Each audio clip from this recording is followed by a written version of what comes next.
Hello, and welcome to Suzi's Book Bag. I think there's a theme developing over the few months. Yeah, I like poets. What's wrong with that? I've got another poet for you. A real treat, as it always is, to have a poet in the book bag.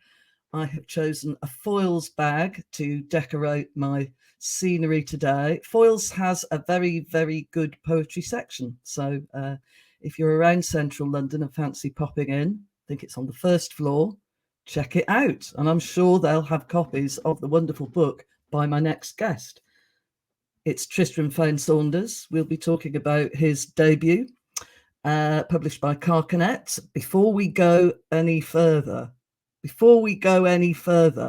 please hit the like button and hit the subscribe button. I'm sure you like poets as much as I do and want to hear more. So like and subscribe. Have you done it? Great. Let's welcome Tristram Fane Saunders into the book bag. Hello, Tristram. Hello, Suzi. How's it going? It's going good, but I gather you're on holiday. It's very nice of you to join us when you're on holiday. What better way to spend a holiday than appearing on your YouTube channel? And I've been Perfect. really looking forward to this conversation. Perfect. So have I. It's a debut. Other poets that I've been talking to have several collections out. But this debut doesn't feel like a debut, if you don't mind my saying so. It's not a work of promise. It's not a work of looking forward to. Well, it is, and it isn't. What I mean to say is, it's very finished. It feels like it's not. It's. How long have you been writing these poems? That's what I'm going to ask first. Completely honest answer is it's about 10 years worth of work in here. Well, it's an odd thing, poetry, because sometimes you can start something and put it away in a drawer for years and then fish it out later and it changes. I mean, the oldest poem in the book is also, I think, the one that I finished last. I ended up rewriting it completely and changing the title and changing what it was about. But the first draft of it was 10 years old. It's an odd thing as well. The idea of the debut in poetry is sometimes used in kind of a restrictive way to mean your first book of 42 pages or more, or something along those lines. Because I've published 5 pamphlets before now that have all been incredibly short. And each of those has been on a kind of particular theme or with a story. I wrote a lot of quite narrative and character-based poetry. There was my last pamphlet that came out last year was called The Rake, and it was following this kind of horrible immortal dandy figure through his life. So I've always been very interested in storytelling and the way that a collection of poems can create a narrative between them and lead you to imagine things in the gaps. What's different about this book is, as you said, it is it's the kind of the debut collection, and it's more personal in a way that I was slightly frightened by, but also it's a collection of individual standalone poems rather than it's not a concept album, especially. It's more just a kind of collection of hit singles, I hope. If that's a horribly arrogant way of putting it. It's a great way of putting it.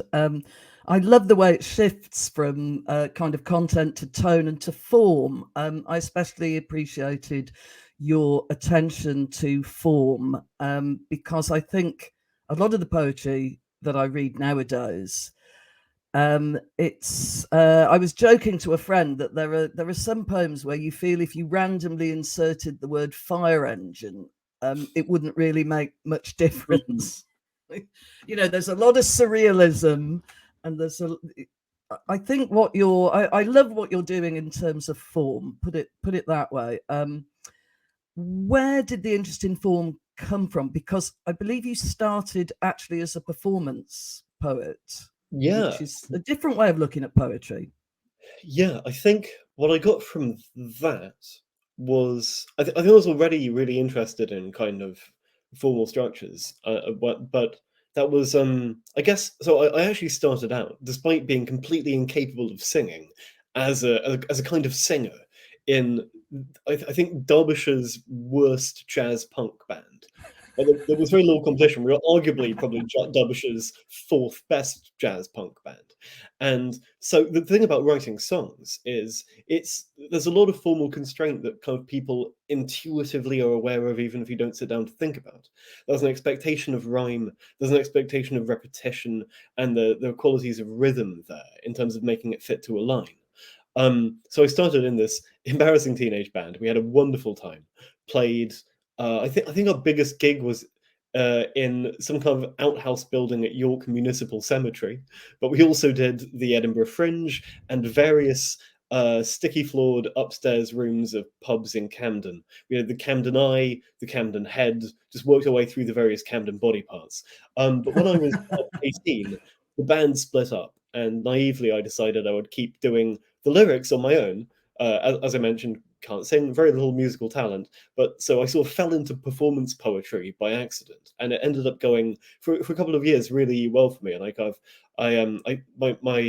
my main kind of influence at the time, and someone I'm still enormously grateful to, was a brilliant poet called Luke Rice, who's been on the kind of performance poetry circuit for 25 years now, which is frightening because I think it's only. He probably wouldn't like me to say exactly how old he is, but he's much younger. He looks about 25. So yeah, exactly. But he started when he was like 13 or 14 or something. He's just been touring relentlessly since then. So I gigged with him a bit. I did the Latitude Festival and a couple of other festivals, and that got me really interested in audience. And I think because I started writing poems to perform out loud in front of people, it's always made me very aware of poetry as a kind of social activity and a two-way thing. That it's, for me, even though sometimes I'm being introspective in the poems and dealing with my own feelings or using the poetry as a way to find out what it is I think about something, I'm always very aware of its need to communicate. So I think that's what I got from the performance poetry side of things. But in terms of form, which is sometimes poets use it in a kind of capital F form way to mean a whole grab bag of particularly restrictive things, I kind of think to a certain extent that's innate, that everyone has that.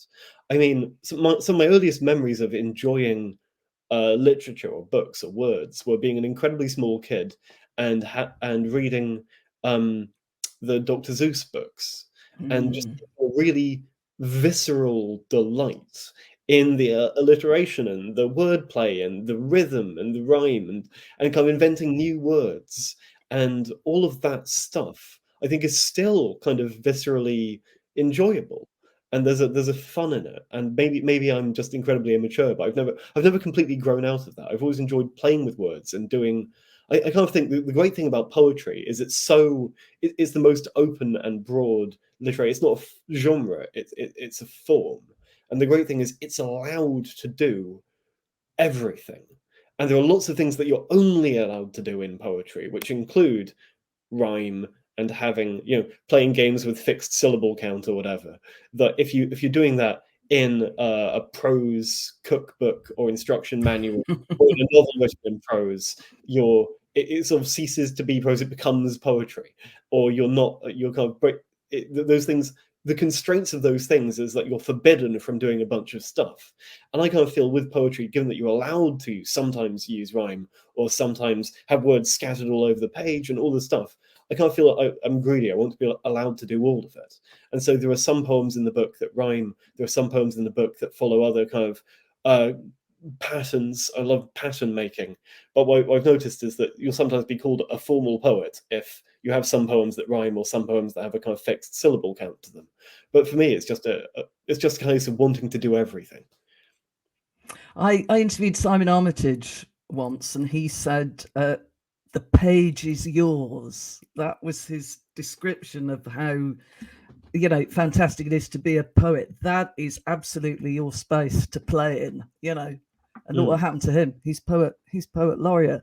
I interviewed. I was here, Rhodey, for Latitude 2011, I think. I was there backstage because I was performing on the poetry stage with him, and I was the one who had to keep his Tuborg topped up if he ran out halfway through the thing.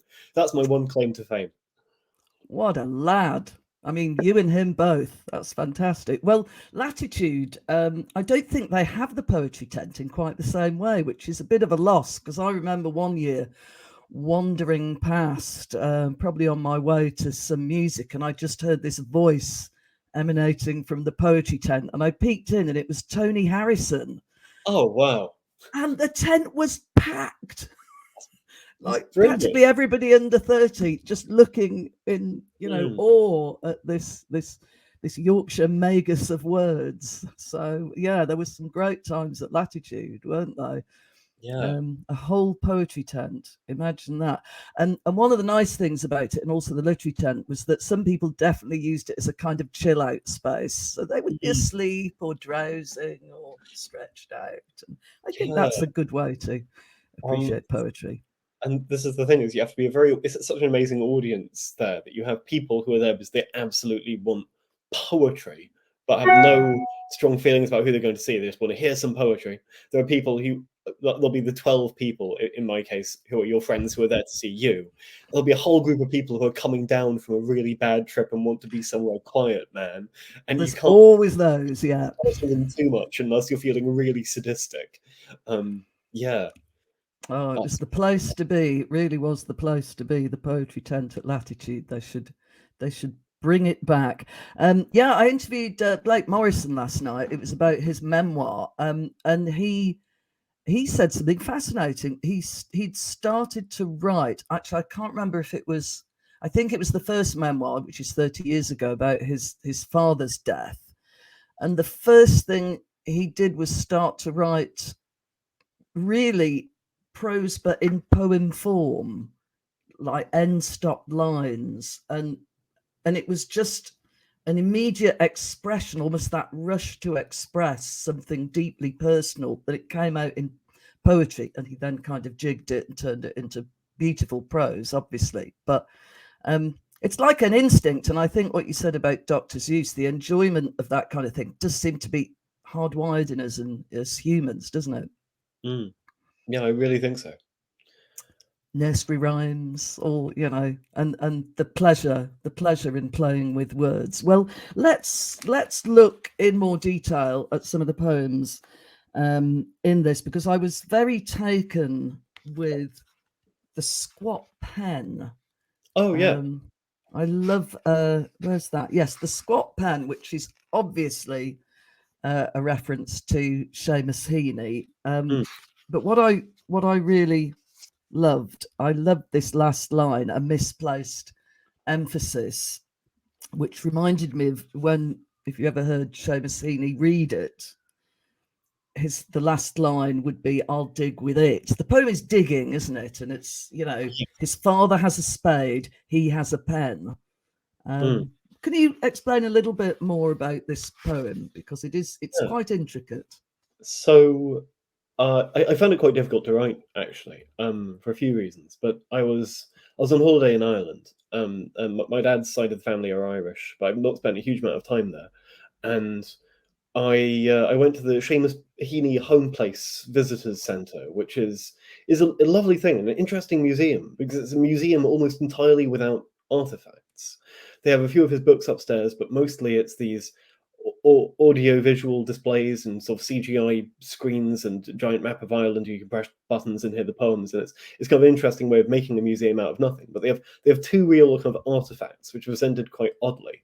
They have his duffel coat right when you're walking through the door, kind of behind a pane of glass, and then upstairs they have his pen floating in this kind of perspexy tube with these CGI art displays kind of glowing underneath it, and it's in this incredibly like hermetically sealed tank. I found that a really strange and kind of unsettling image, and that kind of stuck with me afterwards. And particularly given in his poem Digging, the idea of uh, poetry being a kind of manual work and something that can connect you to traditions within your family outside rather than just literary traditions. And something about it's so kind of earthy and grounded, and seeing this pen kind of floating as this um a bit like when you go to a church and they have relics and you can't actually see the relic because it's inside the glass case, inside the gold case, inside the wooden box. It felt a little bit like that.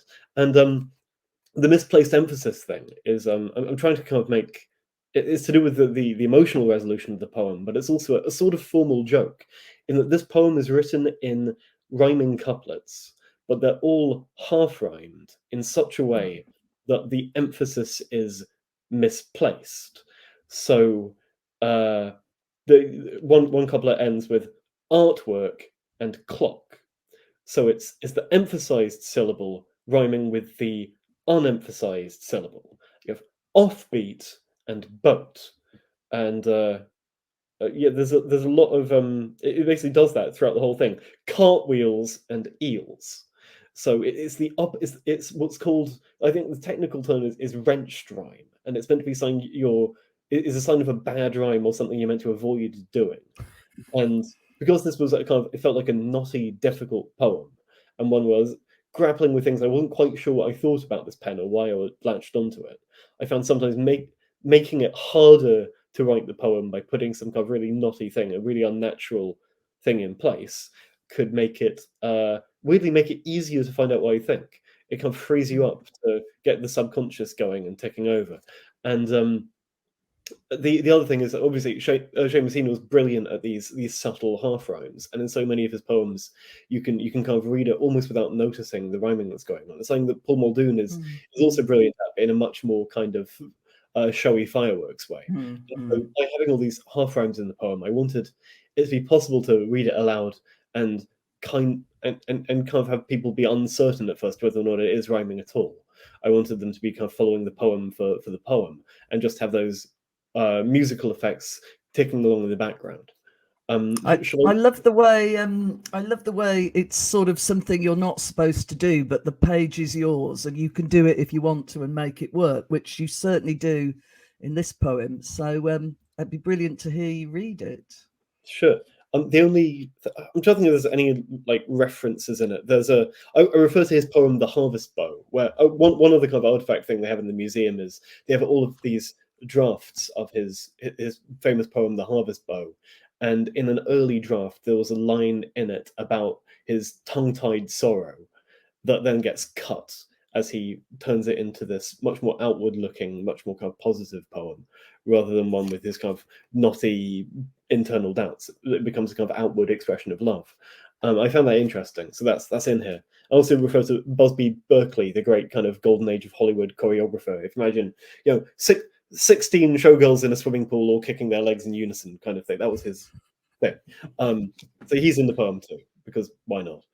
The squat pen rests in the visitors' centre, or rather, does not rest, but surreally dangles up in a plastiglass pillar, moisture, odour, and temperature controlled, above a digital montage already showing its age.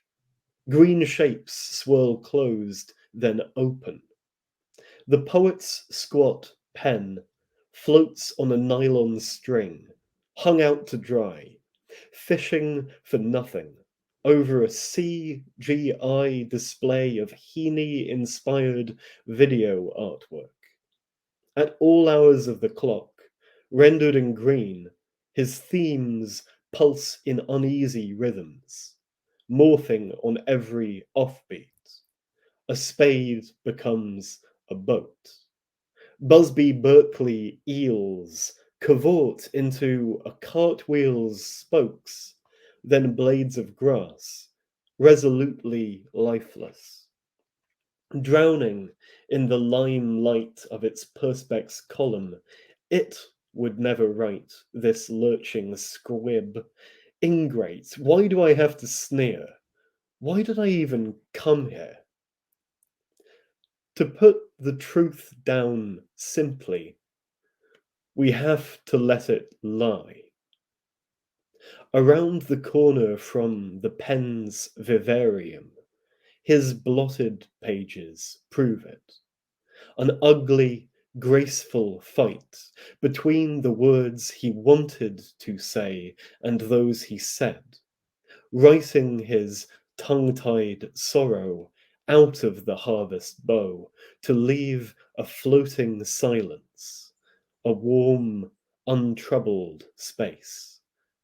Me, I can't stop tugging at the invisibly thin line between true and honest, on which my own words rest or hang in this airless alcove, trying to tilt toward love, but meeting passing faces with doubt, a misplaced emphasis. Yes, I could definitely hear some of those wrenched rhymes. And I think the most outrageous is probably the CGI, Yeah, where that's another pun. where you end the line is important, isn't it?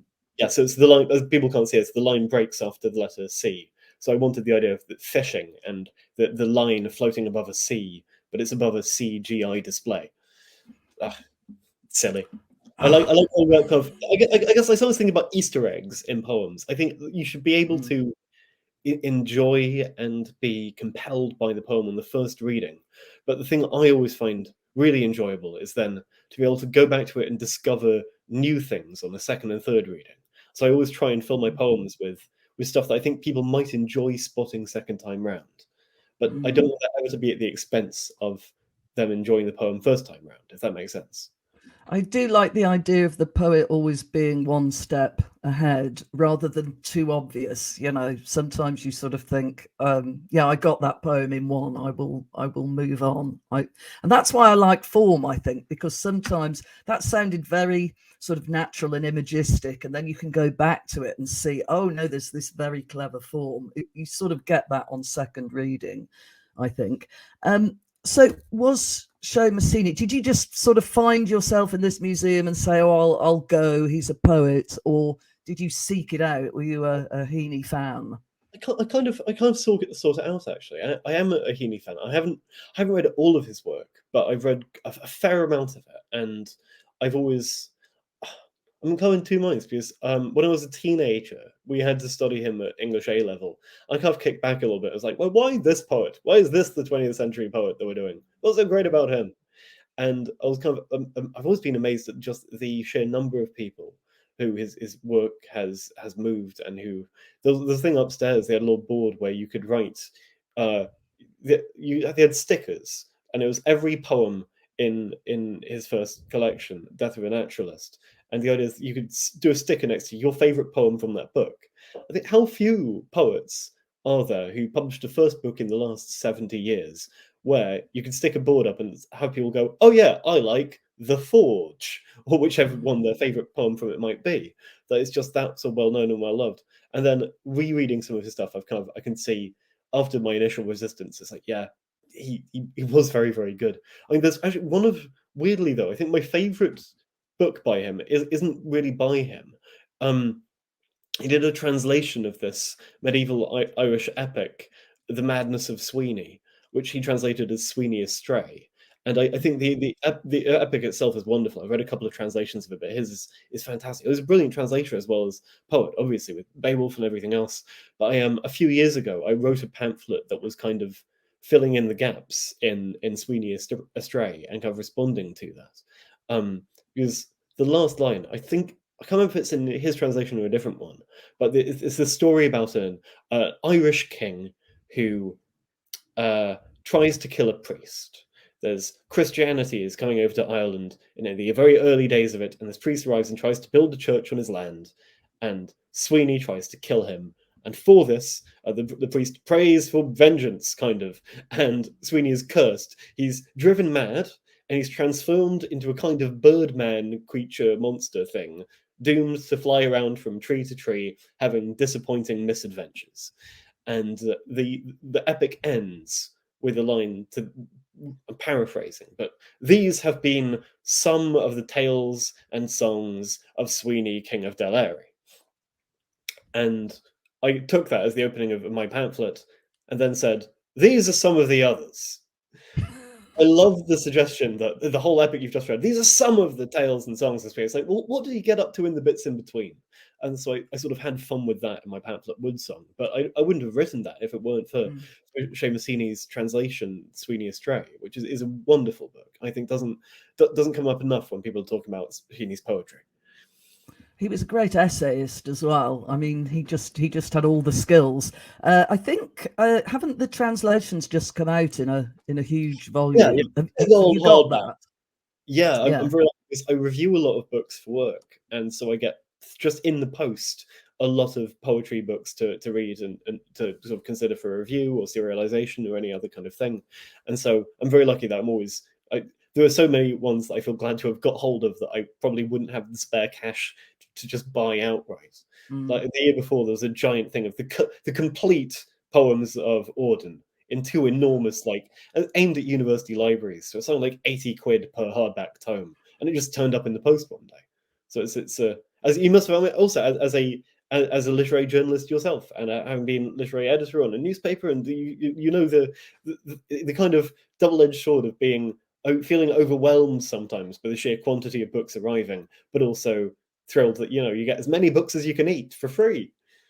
It is amazing, and I'm forever going, that's it, no more. I will not buy anything. I will, and then half a dozen things turn up, and I go, oh, this is a must. I Yeah. absolutely have to. So I've resisted the Heaney translations so far, but I'm sure I will. I'm sure I will succumb at some stage. Actually, sometimes when I do interviews in bookshops, I get in lieu of payment a kind of, you can buy so many books, a voucher. So maybe I should use some of those. But yeah, the house is absolutely groaning with books. So Auden is a love as well. Any other? Well, are they influences? I mean, I think that people you like are not necessarily Yeah. influences. It works in a different way. Oh, crikey! I'd say I definitely, if we're doing poets of the 1930s teams, I'm probably Team McNeice more than Team Auden, and definitely in terms of who's influenced my writing. But I mean, there are so many people who. Oh God! So one of the first poets, kind of living poets, who I got really into is Don Patterson. I was very lucky in that I was able to spend a year at St Andrews on the creative writing master's program there, studying with him, and it was an amazing thing to be able to just sit down like over a pint and look at some poems. And it was incredibly small intake of students that year as well. On the whole creative writing program there were 3 students on the poetry course, and then 1 student on her own on the prose course. So all of her like seminars or whatever were just one-to-one, which was a very weird thing. Um, yeah, so Don Patterson was a big influence on me. I mean, God, if it wouldn't be ridiculous, to just rattle off some names. William Empson, I really love for the way that he combines that terrifying intelligence and denseness and filling his poems with Easter eggs, with also a real emotional heart and kind of passion and intensity there. I get the same thing from Marianne Moore, but with both of them, I sometimes feel I'm too stupid to really get on board with the poems. But I keep going back to them, hoping that one day I'll be able to crack the walnut. Oh God, Stephen Sexton is a young Irish poet who I think is absolutely terrific. I think he won the Forward Prize for first collection with his first book, If All the World and Love Were Young, which is this combines amazing writing about family and beautiful nature poetry with this kind of staggering surrealism, and also this is a hallmark of his writing, a really ambitious conceit that is objectively a terrible idea for poems. Which in If All the World and Love Were Young, he's doing. There's one poem for every level of the video game Super Mario World, which also lend each of the poems in the book their title. And you think immediately, exactly, I'm seeing the face that you're pulling. It's brilliant. You don't need to have played or even be aware of Super Mario World to love that book. He's an extraordinary poet. Luke Kennard, I love his his humor and his originality and his ability to be both kind of silly and playful, but also sincere in unexpected ways, and to be able to kind of communicate with an audience. Caroline Bird, I also get that from as well. Oh my God, so many poets who would I think of as being the ones I really don't want to throw? I mean, there are also a whole bunch of poems where I'll, and everyone must have this experience where you love 2 or 3 poems by them intensely, but you're Mm. less enamored with the body of work overall. So the people I've been naming so far are ones where I kind of love everything by them. But also, I mean, there are poets like Elizabeth Bishop where I kind of admire most of her stuff, but there are a couple of poems that I just are my absolute desert island poems. She has one about, there's an unfinished poem about Buster Keaton that was published many years after her death in the New Yorker. That's one of, I think it's definitely my favorite poem about film, and I'd actually say it's one of my favorite poems. And there's an epigraph from it. I feel like obliged to plug my book again at this Oh, moment. yes, yes. It's in 3 sections, and each of them has got a little epigraph before it. I mentioned Louis MacNeice. He has the first one. The second one is from Coleridge, who also I just absolutely love and was one of the first poets who got me into poetry. But the third one is from that amazing Elizabeth Bishop poem, which is a monologue in the voice of Buster Keaton, where he says, "I do not find all this absurdity people talk about. Perhaps a paradise, a serious paradise where lovers hold hands and everything works. I am not sentimental." I said it wasn't a concept album, but one reviewer of the book has spotted that made me enormously happy. Where she noticed that it was D.A. Prince writing in the Friday poem that the reason it's in 3 sections is it is a kind of Divine Comedy sort of thing. That it's all of the miserable poems, which are kind of being trapped in hell, and there's some hellish imagery of the first section. And that's kind of the Inferno. Although it's all unlike the Inferno, where you have, well, popularly imagined as being full of flame. This is full of water, and there are lots of drowning and underwater poems in that section. Then the middle part is Limbo. The epigraph is from Coleridge's poem Limbo, where it says, "'Tis a strange place, this limbo, not a place, yet name it so." And that's lots of poems about being kind of in stasis or stuck between things, and also lots of weird, surreal poems that aren't quite set in the real world, or are more flights of the imagination, or about transformations of one thing into another. So that's what that section is all about. So the Squat Pen, because it's a kind of floating in stasis poem, and because it's a poem about poetry, is in the middle section, where there's lots of kind of weirdly reflexive stuff about writing but not getting anywhere. And then the third section is Paradise, which is about, and also a serious paradise where lovers hold hands. It's kind of running like Dante seeing Beatrice or whatever. The love poems and the poems for family are in the last section, and it's in a serious paradise. I wanted it to be grounded in a real place. So there are a lot of poems in that section of the book about my neck of the woods, which is southeast London, and specifically the bit between sort of Penge and Crystal Palace, including Crystal Palace Park, where I spent a lot of time during lockdown, and ended up writing a few of the poems in the last section of the book specifically about the park while walking around there. Did you actually mean that tripartite structure and specifically think of Dante then? Is that one of your kind of Easter eggs? Yeah. Was it afterwards that you thought, hang on? Well, I specifically meant the tripartite structure, and I specifically wanted it to be kind of misery, and then limbo, and then paradise.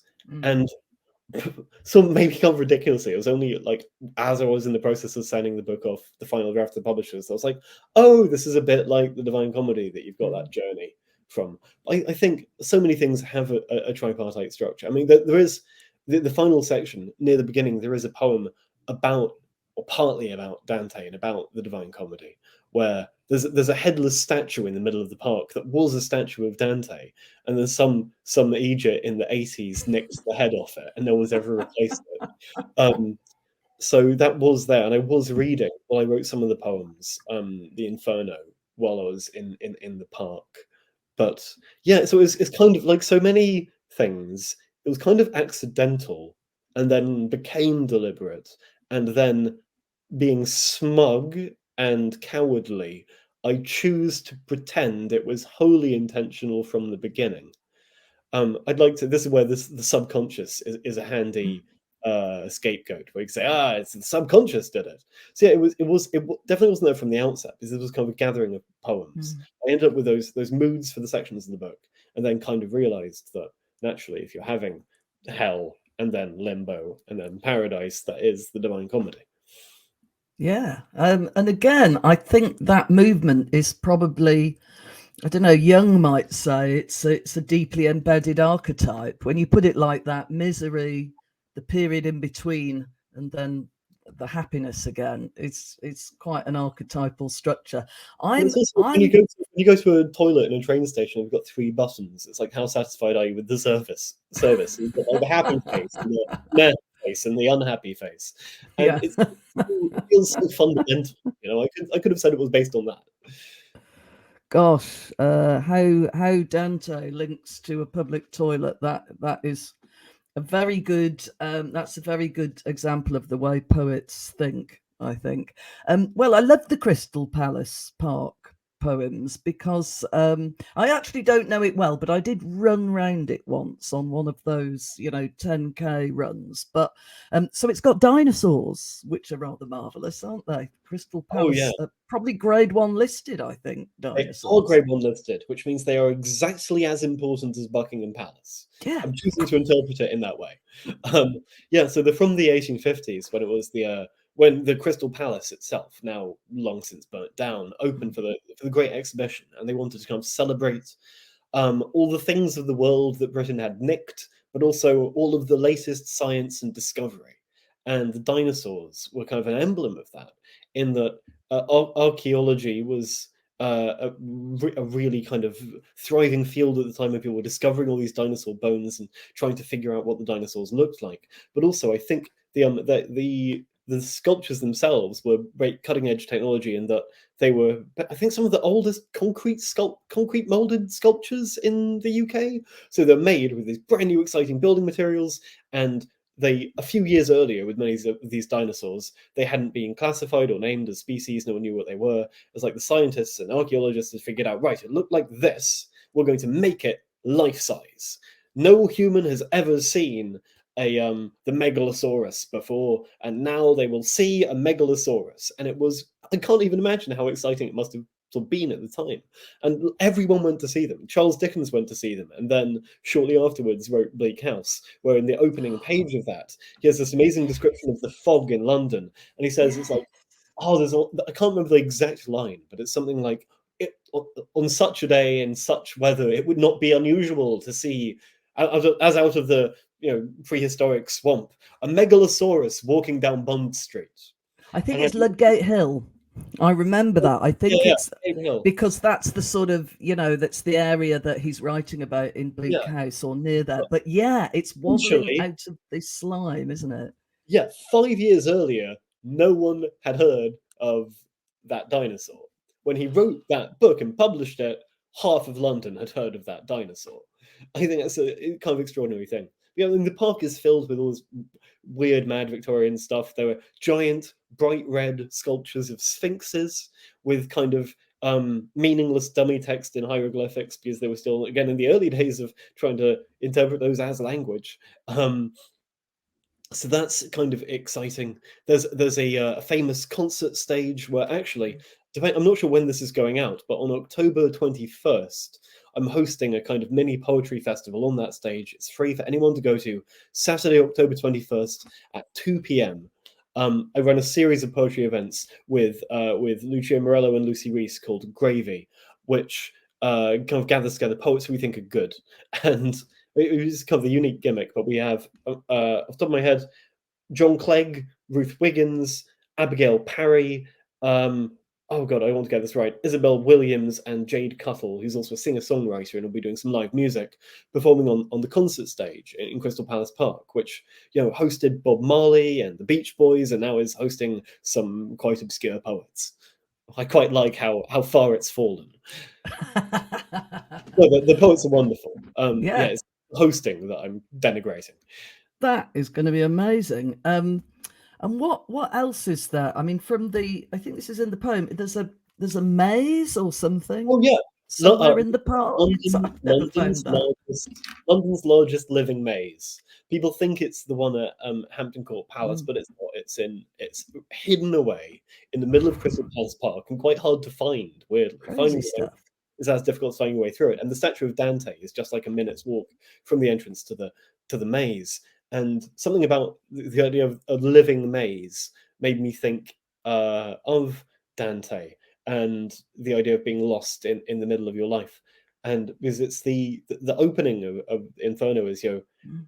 in the middle, like in the middle of the journey of my life, I found myself lost in this deep thickety wood, and it's being lost in the wood and lost among the foliage in the middle of the journey of your life was kind of going around my head when I wrote. I mean, I could read. Should I read one of these park poems? I was banging on about the park for ages. Should we do the maze one? Would that be good? Yeah, that would be great. So the other kind of formal thing I should say about this one is that it's written in terza rima, which is obviously what Dante used, Mhm. and something about the interlocking rhymes of it. This is the only poem. There are loads of poems in the book which are the only one in a particular form, and where it's the only time I've written in that form. I've not done any other poems that I've completed in terza rima. I've tinkered around with it before, but It's something quite about hard, isn't it, Sarima? it's one of those things that once you, a bit like Otava Rima, that, which Byron used for his kind of comic epics. Once you get into the flow of it, it just keeps going. It's self-generating. But something about the interlocking rhymes kind of made me think of it in interlinked circles and kind of nested circles, and which reminded me of the circles of hell, but also of the hedge maze, which is circular and there's all these rings. So I'll give you something about. So I've been reading that and thinking about, in the middle, like in the middle of the journey of my life, I found myself lost in a dark wood, and thinking about the London's largest living maze. I nearly called the book London's Largest Living Maze, and then realised that was not quite right. Maybe the second one will be called that. This is the head. Oh, one other thing. In it, there's too many notes, I know. There's about two words are in italics in the poem because it's useful. I mentioned Penge, the place I live, but it's italicized because I'm drawing a link. I'm emphasizing the word Penge, and I talk about the origins of the word, where it comes from pensiat, which, Sounds Saxon or something. yeah, it sounds like it should be some sort of Latin thing meaning to think, but it like pensare, but it's from the old Welsh actually for Oh, head and wood, because it used to be at the edge of this thing called the Great North Wood, which stretched from basically Penge up to near all Southwark, really. So this all used to be forest. Anyway, the head. In the middle of a lockdown, I am lost in the living maze. The hornbeam hedge, unminded now for months, remembering its lopped limbs, grew headstrong, wildering. It blinded its own eye, sewed shut the famous rings, turning against the maker that designed it. Turning again, each path reroutes to bring me, though I hardly mind, to the same dead end.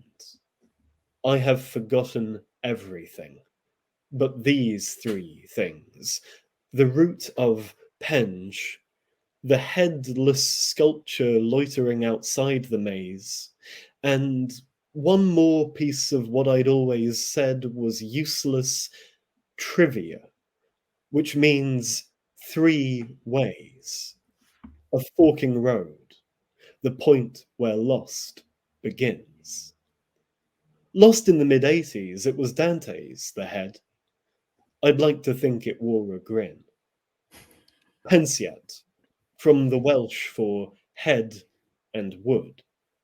Whichever way I turn leads further in. The statues standing where Penge Place once stood, demolished for that looking-glass, the palace, whose weightless walls shine like they never could when it existed. Living backwards, Alice, has one advantage in it, said the Queen. I don't remember it. Preemptive malice? Or knowing that we're where we've always been, that turning back does not mean losing ground. I like it here. I'm lost, but hell, it's green. Green as a thought, and no one else around, which reminds me. Trivia can mean commonplace, something easily found. I love that derivation of trivia. When I heard that, and you can hear it in it, the three and the ways is sort of there in the word, but we've kind of taken it to mean something commonplace. Right, yeah, that's an absolutely wonderful poem. Another thing you did in lockdown, I believe, was read Don Juan. That's quite. Yeah. Was that the big book you decided to Well, go for with all this spare time? I also sort of cheated it. I read parts of it on the page, but I also most of it I took in as an audiobook while I was pottering around the flat doing the laundry and the dishes and all that. And lots of people, I think, started listening to more audiobooks and radio shows and podcasts during that time because it's kind of a surrogate for company, really, having another voice close to you. And the version on Audible is read by an actor who sounds like he's 400 years old and is marvelous. And I think it was a poem that when I was reading it on the page as well, I found myself reading chunks of it out loud because it's so much fun to read aloud, and it's so much in that speaking voice, and the rhymes are delicious when you kind of encounter them. Yeah.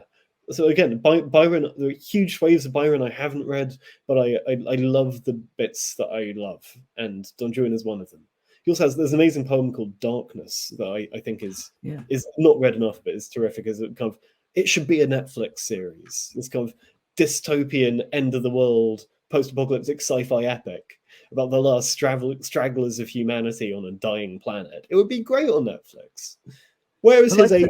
Why isn't he? I think that was inspired by the year without a summer, wasn't it? 1816, which also brought Frankenstein. So people were writing amazing stuff. It was inspiring. I think a volcano had exploded in the southern hemisphere, and it was a wet, ungenial summer, said Mary Shelley. There you go. And that's if you could teleport to any moment in history, that would have been great to be a kind of party crasher at that wet, dark summer holiday in Italy with Mary Shelley. Let us in. Yes, it would be absolutely. Doctor inventing the modern vampire with his book The Vampire, which is basically an extended subtweet about how horrible Byron is. Yeah, and then we get another great horror archetype out of the same holiday. It's quite extraordinary, and that's why Dracula is an aristocrat, of course, sweeping around. Wonderful stuff. The other thing I wanted to ask you about, actually, I know that you have edited the works of Edna St Vincent Millay. Very interesting poet. What's brought that about? Well, I really enjoy her stuff, and I ended up, and I always feel slightly bad saying this because it's the kind of story that if I were hearing, I would go, of course, that's exactly what it's like. But so I ended up being asked to edit the book after meeting someone at a drinks party, which I suspect is how people fear the literary world works. But I ran into Michael Schmidt, who's the editor at Carcanet, and told him how much I've been enjoying the kind of Carcanet Classics series, where they have both translations and sort of other poets writing in English through the ages. It's an incredibly eclectic series. I said, because I had like the old battered Carcanet were Millay's publisher.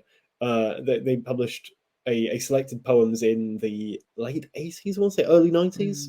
Maybe it was around 1990. And I read that, but that was out of print, and it was a long time ago. I said, you should do Edna St Vincent Millay next in the series. It's an outrage that there hasn't been like a recent edition of her stuff. And also, she wrote these amazingly funny short stories in a brilliant play, and you should present like the proper, a bit like the old Penguin edition of the portable Dorothy Parker, where you've got the reviews and the poems and everything. It's like, you should do that. You should do the portable Edna St Vincent Millay. Someone needs to make that happen. And he said, and then he said, well, would you like to do it? I went, oh, that sounds like a lot of work. and then I sort of thought about it and sobered up and emailed later and said, well, you said this, I don't know if you really meant it, but if you would like me to do it, I'd love to make this book happen, because I kind of felt it should be out there in the world. And it seems to be reaching people. And I think the great thing about her poetry is it's still just so immensely and immediately enjoyable, that she's not a poet we're reclaiming from history because she's good for you. She's a poet we're reclaiming from history because it still feels there's something slightly subversive about her work, and you feel it might be bad for you, and it's fun, but it's also incredibly emotionally intense. She writes about heartbreak and loss in this extraordinary way. And she's one of the great. I'm really interested in sonnets, and I'm doing a course for the poetry school quite soon on sonnets, and we'll be looking at a lot of hers in that course, just because I think she's her. Well, sort of a lot of her poetry was in this kind of willfully old-fashioned mode, which she used as a kind of Trojan horse to smuggle in some quite subversive and very forward-thinking ideas. But with the love sonnets, some of them she could write in kind of two styles, where she'd be incredibly fresh and contemporary, and it's the New York underground, and it's smoking cigarettes and listening to jazz records. But she also wrote some that feel like they could have been written by a minor courtier in the court of Queen Elizabeth I. And they're as good as, and in the same way as, some of those Elizabethan sonneteers. I think this kind of opinion that may sound like hyperbole, but Edna St Vincent Millay on a really, really good day is at least as good a sonneteer as Shakespeare on an off day. That's pretty good. Now she was American, wasn't she? Yes. And sketch out for me, if you will, her story. I think she was quite precocious and became famous quite young. So she was born in the dying days of the 19th century in she grew up mostly in Maine, and in a very poor family where her father had walked out when she was quite young. Her mother was a nurse and would travel a lot for work, and she sort of did lots of visiting patients over quite a large area. Millay was the oldest daughter of the family of just daughters, so she kind of had to be the homemaker mother figure a lot. And she kind of fell into that role very young and didn't really see a way out of it. And then she writes this poem. She writes a very long, visionary poem called Renaissance about death and rebirth. And she enters it for a competition that has an accompanying anthology called The Lyric Year, where it's meant to be a bit like, I guess, the forward book of poetry. It was meant to be an annual thing. They end up only ever doing one. And the idea is the winning poems will get, the winner and two runners up will get an enormous cash prize. This will be life-changing money. She enters the competition and then doesn't win, but she makes it into the anthology. And when the anthology comes out, kind of amazingly, because also there was a much better reception in mainstream newspapers for poetry then, and something like this book would get widely reviewed and get long reviews. All of the critics unanimously say there was one masterpiece in this book, and it's Edna St Vincent Millay's Renaissance. Why the hell didn't this win? And it becomes a kind of weird minor scandal, and that makes her reputation when she starts writing Renaissance, I think when she's still 19. So was then published, and she left school as soon as you could in order to spend more time basically being a homemaker for her younger sisters and keeping the household going. And then off the back of Renaissance as well, she goes to her sister is, I think, working at a party at a hotel run by the YWCA. And Millay goes along and ends up reciting some poems. She recites Renaissance, and there's an incredibly wealthy woman from the YWCA called Miss Caroline Dow, who hears this poem and thinks, we must send this young prodigy off to college. So raises funds for Millay to go off to university and then she's in the oldest one there. She's 21 by the time that happens, I think, and everyone else is 18, 19. And she has, I hope I'm not going into too much detail, but she kind of becomes famous at college and arrives already a famous poet and has this wild rebellious time, keeps getting suspended for things. They try to expel her in her last term, and then hundreds of her classmates sign a petition calling for her to be reinstated. She had one of those personalities that just seems to be in a complete whirlwind. And then in the 1920s, she becomes basically the poet of the early 20s. She is identified with the moment when the new woman archetype becomes the flapper archetype, and these are phrases that are bandied around in the newspapers of a kind of young, outspoken, rebellious, hair bobbed, dancing to jazz New York woman. And she is a kind of icon to this younger, rebellious generation through the 1920s. As the years go on, her reputation takes a bit of a dip later in her life. One big reason for that is she, in the tail end of the 30s, starts writing a lot of poetry as propaganda. And she later says, I was not writing poems, I was writing posters, where sees what's happening in Europe and urges America to start, investing in its army and armed forces, and actually become involved in the Second World War. And she writes a radio play called The Murder of Medici about, so basically introducing at a time when a great many people in America thought that's, what's happening in Central Europe and everything with Germany, that's their problem. There's nothing to do with us. And her radio play about, basically brings the Holocaust into millions of homes around America. And I think played a role in, a role, however small, in swaying the tide of public opinion. But she writes lots of these poems which are not her best work, but are written quickly, and they exhaust her and they kind of lead her to a nervous breakdown. One critic said that her reputation kind of takes a major dive because of that. People saying, oh, she used to be good, now she's churning out all this stuff. There's one American critic who said that the literary establishment treated Millay more cruelly for supporting democracy than it treated Ezra Pound for supporting fascism.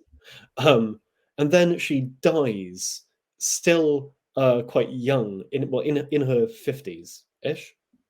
God, I should know this. In 1950, her husband died a year before her, and she ends up falling down a flight of steps in the middle of the night and breaking her neck. Afterwards, her reputation kind of falls off a bit, and then she's rediscovered by poets who she was really important to, include Sylvia Plath and Anne Sexton, and she's a kind of model of ways that women can write about their lives and experiences. But also there's a kind of, in the same way that the romantic poets felt kind of conflicted about Milton, there's a kind of love and hatred of Millay. They want to draw on her, but also position themselves as being not Millay, because she had been this kind of icon. And a lot of feminist critics in the 1990s then kind of rediscover a bit and start publishing more papers about her. And there's a couple of new editions come out in the 90s, of which Colin Falk's one for Carcanet, I think 90 or 91, was a big moment. But then her reputation kind of these things always go in ebbs and flows in an interesting way. And it feels like now, just the last 2 years, we're having another kind of Millay moment, because as well as the edition I edited, there've been a couple of big American editions that came out of her poems, and they've just published all her letters for the first time since the 1950s, and they've published all her diaries for the first time ever. In the new issue of Poetry London, I've reviewed both of those together. She was a better letter writer than a diarist, so if you want to buy the one giant hardback book that arrived on my doormat through the post, get the letters. The letters are really good.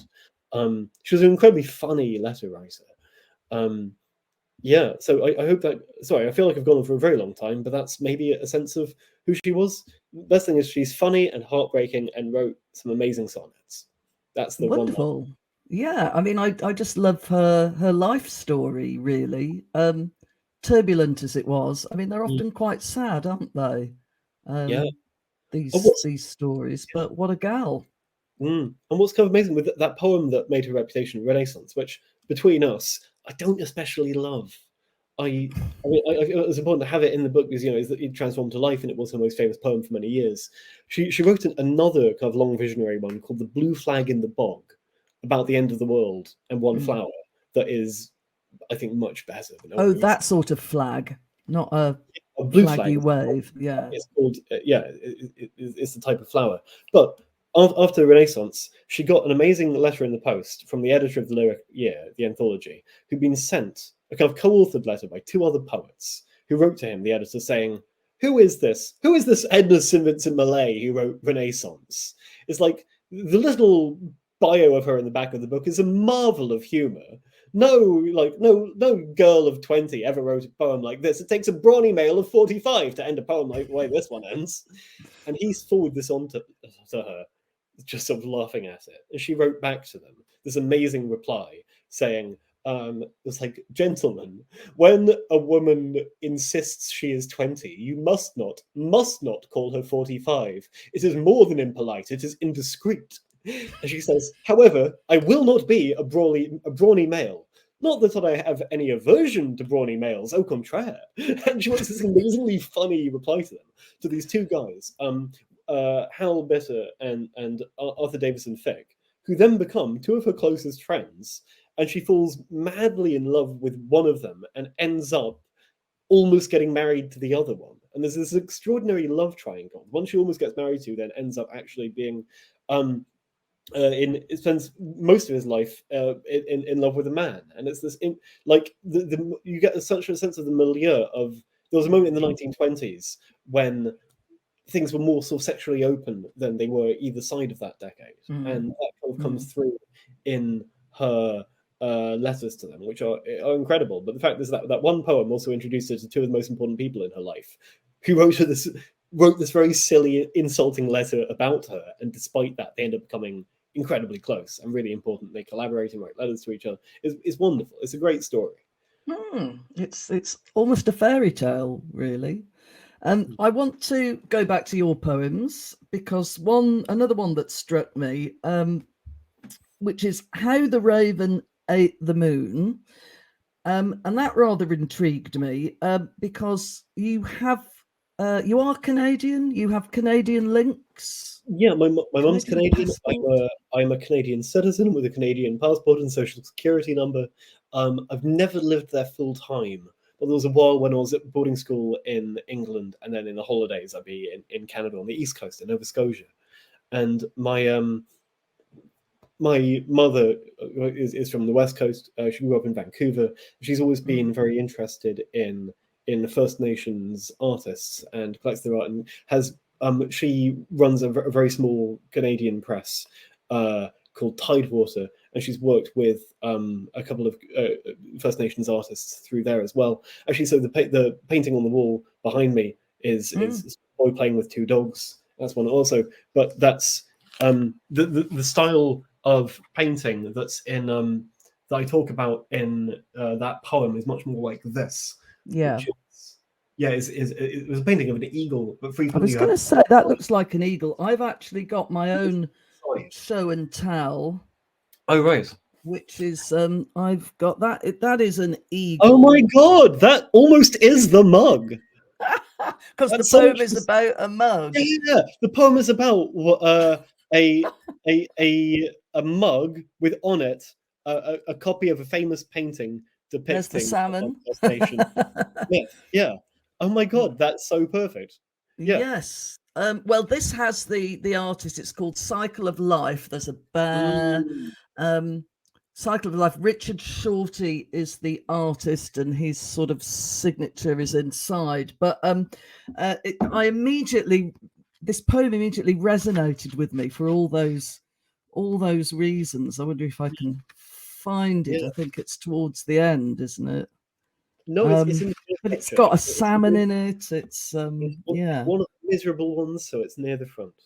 Oh, it's one of the miserable ones, right? Oh, yeah. Okay, yes, I've found it here. Yeah. So there were so many things because there's a bit of a legend in it, and I love the First Nations legends. And then, crucially, I can't let it go. This tacky mug I bought. Yeah. So in Canada. Yeah.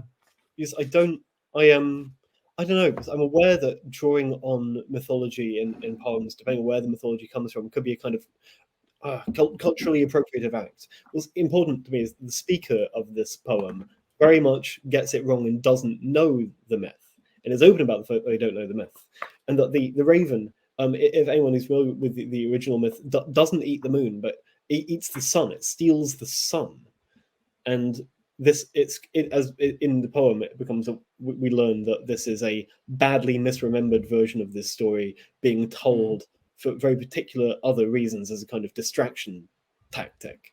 The speaker desperately needs to tell a story, and so fudges a version of this one.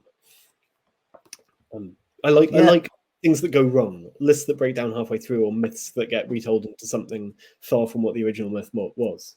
I've got a moon earring. I'm wearing that in your honor, and it's too small to see, but it is. I bought that in Vancouver, and it has the sort of the First Nations probably the Haida moon face on it. So yeah, you can see that the poem resonated me with me for reasons beyond the poem, but that's a great thing poetry can do as well, isn't it?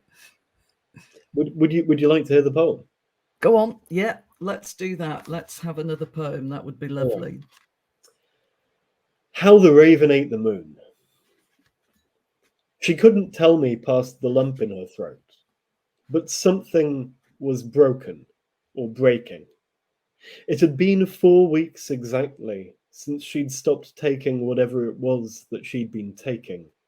The last white pill was gone and nothing else was working, so I gave her How the Raven Ate the Moon, filled with hot milk, and wrapped her arms around the hollow eye of it and kept on talking. In the story, Raven has been flying for, I told her, 28 long nights and days without a crumb of sleep or wink of meat. He makes a wager with a sockeye salmon over which is stronger, human love or... By the time I'd finished talking, she'd stopped shaking. Crazed with hairline cracks and chipped, it still holds water even now.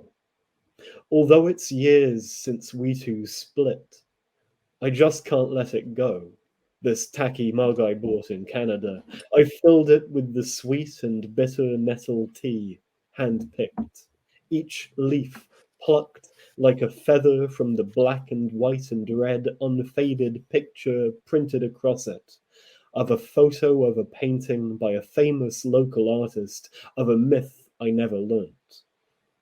She needed something she could handle, so I made it up and meant it, every word. A white lie, like a desperate last-minute gift picked up before a flight. I brewed it from the floating scraps that fill my head like weeds, like lunary is honesty unless it's only mugwort, like love or the other thing. And like a starving bird, she swallowed it, or made me think she'd swallowed it.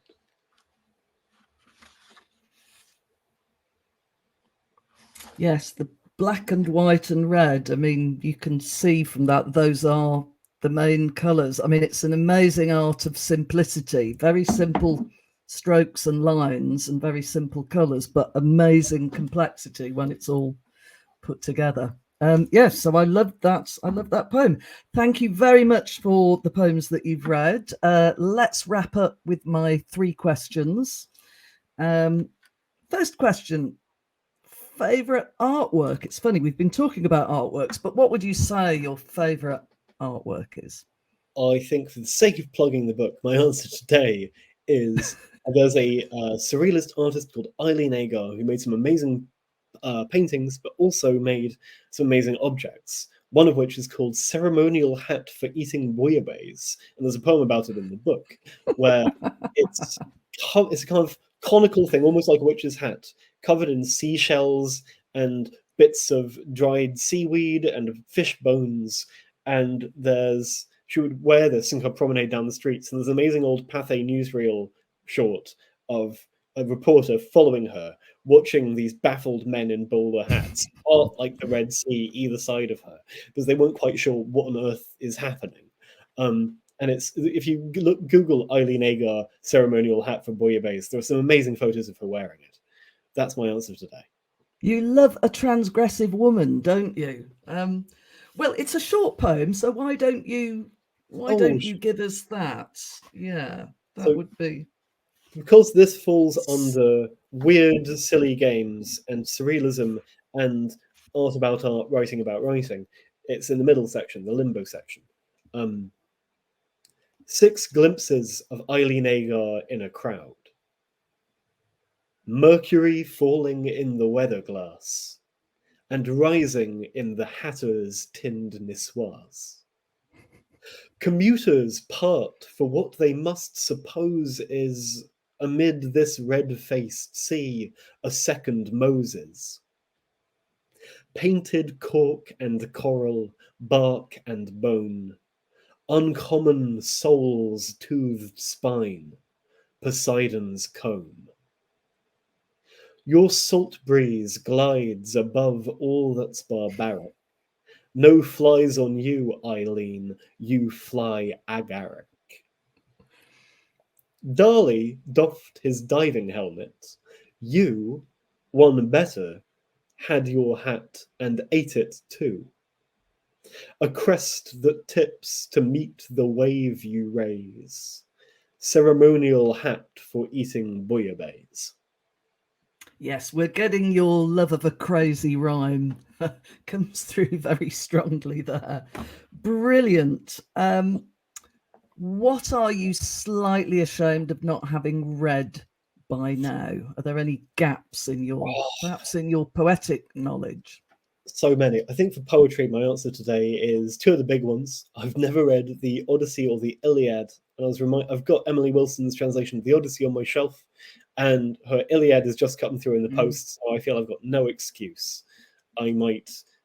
I've got some holiday time. Maybe the next week will finally be the week I sit down and read the Odyssey. Wow. I've heard it's a cracking good yarn. Yeah, I've just seen a stage version at the National Theatre, and it's just it's like a compendium of stories. You know, there was just so many different adventures and stories in it. I mean, there's been a bit of controversy over the translation, hasn't there? Oh, really? I've not seen that. Yeah, there's been a little bit of it seems to be slightly stuffy blokes saying that she's taken too many liberties, but I mean, I can't read ancient Greek, so I can't comment on that. The thing that's really impressive is just from having dipped in that it does it all in iambic pentameter. She's done it in blank verse, and because the Greek is an incredibly dense language, and you have a hexameter, so she's trying to fit a very stuffed 6-beat line into an English 5-beat line and make it sound not stuffed. So presumably it is impossible to not jettison anything along the way. But just doing that in itself, I think, is incredibly impressive. And it's one. I know this is the case for the Odyssey. I don't know if this is the case for the Iliad, but she was doing it one line per line. So the first line of her poem is the first line, or there'll be a slight degree of overlap, but the first 10 lines of a poem equate to the first 10 lines of the Odyssey. But it's not any longer. She's kept it to the same length. So it's an amazing act of distillation. Have you read Dorothy L. Sayers' translation of the Divine Comedy? Because that's what I was reading when I was doing my work. She manages it as well. It's absolutely incredible going back to see what she's done and fitting it in a line. And some of her lines sound very, very strange and labyrinthine and a bit convoluted, but it sort of works. It works with Dante, I think. Okay, well, get reading. Yes, I shall let you go shortly, and you can begin that task. And finally, have you had any odd feedback on your work? Any odd feedback? Oh yeah, actually. So I should preface this by saying I am enormously grateful for every review that this book gets, and as someone who writes a lot of reviews, I know that it takes a lot of work and time, and you have to actually engage really closely with the stuff. And so I would never complain about a review, but there was a comment in one review that I found one of the oddest things I read, but I kind of loved it. It was from a critic who had taken the time to really read the poems and didn't get on with it at all, but completely laid on the table his cards of what he was sort of looking for. And so I think, like any good review, you should get a sense of the critic's perspective, and then you can sort of triangulate from there whether or not it might be along similar lines to your own. There are movie critics who I think are wonderful writers, but have very different taste too. All this is by way of being a preface to his line where he said, I think it was something like, there are poems in this book that made me smile, poems that made me laugh, poems that made me pause for thought. But that's not what I look for in poetry. I found, so as odd feedback goes, I was kind of, well, yeah, fine. Did they explain what they did look for? I think it was something along the lines of writing that breaks open language and syntax and extends the possibilities of language through fracturing it. I think something along those lines, maybe. Who wants that? Some people do, Some people want Norwegian death metal. and that's not my taste. But there's still artistry to it.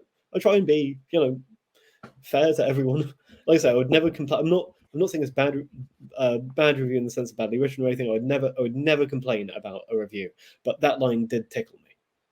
Yeah, and the other thing, reviews are not necessarily aimed at the creator, So sometimes, if it sounds a bit strange, it's not really aimed at you. So from the premier jazz punk lyricist of, where was it again? Where were you? Well, it was the Derbyshire area. Area, yeah. Plus occasional forays into Camden. And that was wow, you've come a long way since then. It's all of a piece, your work, you see. I can see the link from the jazz punk poetry too. One more look, brilliant first collection, first of many more. We'll probably have to wait another 10 years though, won't we, before there's another one. I hope you speed up your production. But thank you very much for talking to me, Tristram, and all the best with everything. Thanks for dropping into the book bag. Thank you, Suzi. And thank you for watching. We've been treated with lots of wonderful poetry. That was really fantastic. I don't think I'll have any more poets for a while. Let's mix it up a little bit. Join me next time in the book bag. I'll have another fascinating author to talk to. Thanks for watching. Like and subscribe. Thank you.